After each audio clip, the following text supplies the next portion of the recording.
South Africa. It's proposing that car makers over there more than double their production in return, though, for tax breaks. Now, that would essentially mean that the companies can ship their cars all the way to Europe. The car makers in question, it's a broad range of them: Toyota, Ford, BMW, Mercedes, the lot. Now, the car industry accounts for about 7% of South Africa's GDP, and it's been one of the few highlights of a period of pretty sluggish economic growth.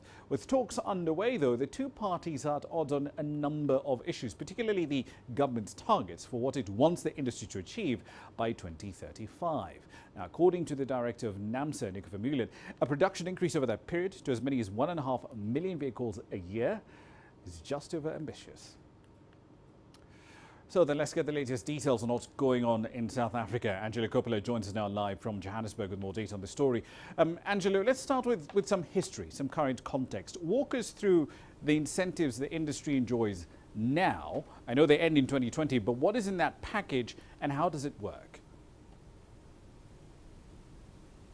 Well, the old package or the old system was essentially aimed at keeping the auto sector in South Africa, creating jobs and stimulating the Eastern Cape economy. That's when all those motor manufacturers were based down there. That package did set some minimum requirements in terms of the number of vehicles that had to leave the production house or the production lines and get ready to be shipped overseas. But it was an export-focused incentive with the number of vehicles being exported. That's where you'd earn the incentive.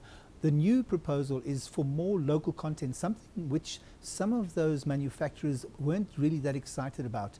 It will also make it more difficult for those manufacturers to earn export credits, and these are used to offset the import duty on fully built up vehicle models which are imported and sold in the South African market. So it's a local sales driven model as it currently exists, something that worked for the auto sector in South Africa, Roman.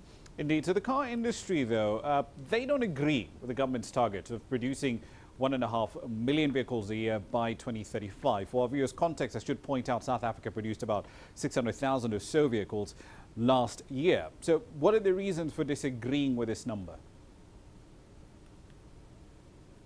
Well, it's all about the economics, isn't it? It's a big number. It's a number that the international manufacturers can't commit to because it may not be part of their business model or their planning. It doesn't make business sense, obviously, because those plans are developed by their head offices generally based on their modeling. Analysts were quick to point out also that trying to impose those targets, those production targets, has more to do with appeasing the ruling party's constituents in South Africa and doesn't take those global economics into account. We have an election, of course, coming up, and the ANC leader has promised to create some 1 million jobs, which in itself is already an ambitious target. So it's very likely that the negotiations are going to be tough between the DTI and the auto sector.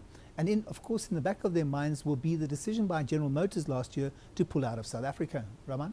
Indeed. I'm glad you brought that up, because around the world, the car industry is moving towards more automation, not less, and more electric vehicles as well, not more fossil fuel. So given that, how does the government expect the car sector to be able to double its workforce? Because I understand the target here is about 225,000 people by 2035. Well, many of the manufacturers have developed human resource strategies that previously met the government's targets of employment while dealing with those efficiency targets that were set by their head offices internationally. Government has a deliverable, as we've said, and that includes job creation. The new president, of course, has made a big promise, one that he has to keep if he wants to stay in power come those elections next year. So this new number is more than just a challenge. It appears that it's led to divisions within the auto sector based on what I've been hearing. Doubling those incentives is unlikely to sweeten the pot for the manufacturers simply because government wants commitments that they realistically can't make. So something will have to give, and it's probably going to be that number that's going to come down, Raman. Indeed. Speaking of things that have to give, Angelo, in order to avoid Australia's fate, because GM and Ford, they both ended local production down there, is it absolutely vital that, one, the unit cost of labour in South Africa remains low, and that, B, the currency doesn't strengthen, say, into the single digits against the dollar? Well, as you know, we can't really control those currency moves, well, not over the long term anyway. We also know that the South African unit labour costs are relatively high, so the country is at a disadvantage there. There's also a fairly militant labour union movement, and it's very strong in the auto sector, and it's driven mainly by the NUMSA. It's also about realistic targets and incentives, of course.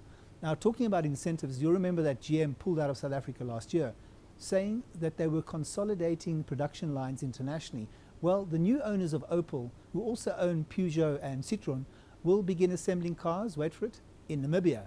That's due to start in November in Walvis Bay. It's a JV between Group PSA and the Namibian Development Corporation, and maybe that's what scared the DTI into a new strategy to try and keep the auto sector here.